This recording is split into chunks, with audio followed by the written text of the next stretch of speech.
Hello, everyone. It was good seeing you this past Tuesday. What I'm going to be talking to you today about is our.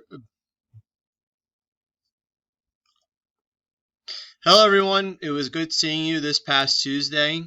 What I'm going to be talking today about is a little bit more information regarding our last unit of study, race, ethnicity, and gender. In particular, information regarding prejudice, racism, discrimination, hate crime, as well as stereotype and self-fulfilling prophecy. Bringing up the information for you to see right now. There's a question in particular that I want you to think about. We'll talk about this at our next live session on Tuesday, June 9th.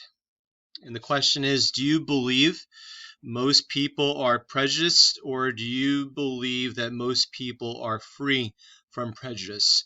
Do you believe most people are prejudiced, or do you believe that most people are free from prejudice? Please think about that. In terms of a definition for the word prejudice, it's widely held negative attitudes towards a group that could be either in the minority or majority in its individual members. What I'm also going to share with you is a video involving the topic prejudice.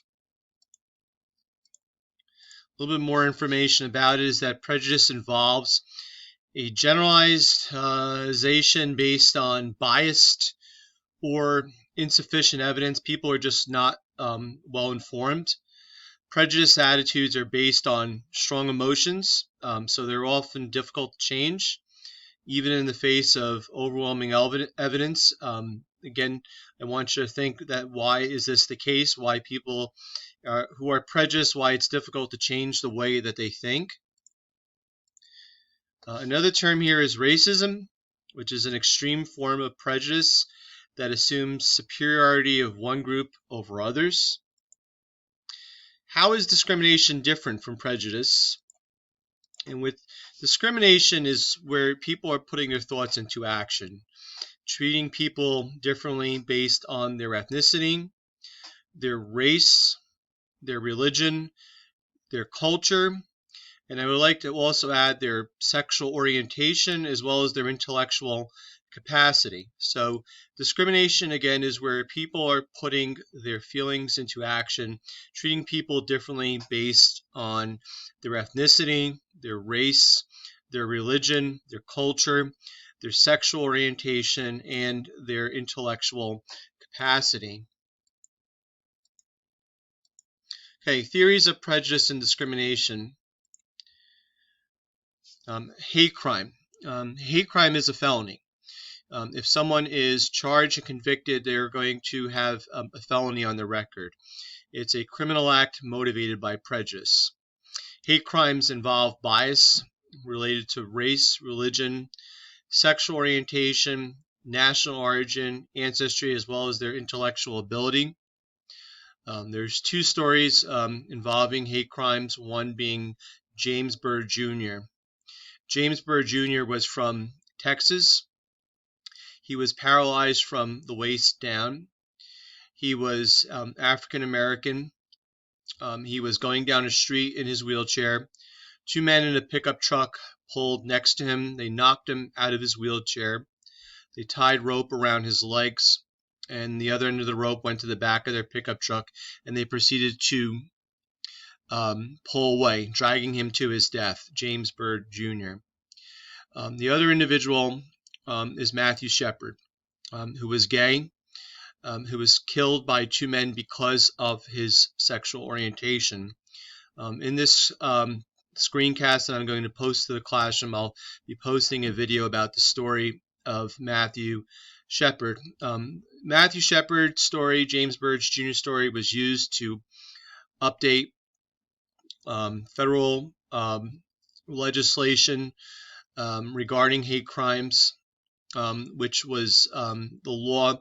An update of it was signed into law by President Obama. Again, I'll be providing more information to you regarding Matthew Shepard's story.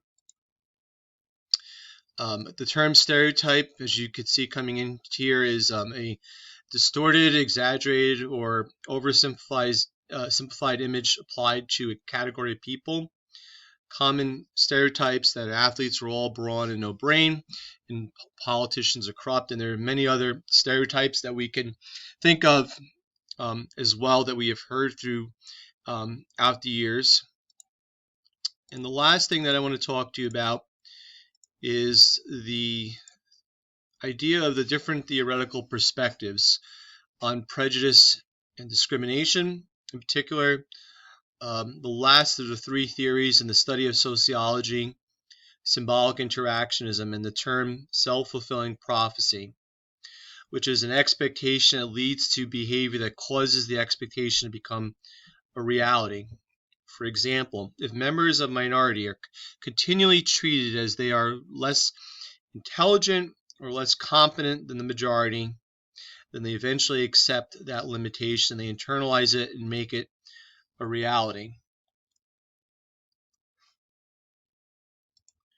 So that is the information today that I wanted to discuss with you regarding those terms: prejudice, racism, discrimination, hate crime, stereotype, and self-fulfilling prophecy. If you have any questions about this information, please feel free to reach out to me during my office hours this coming Friday.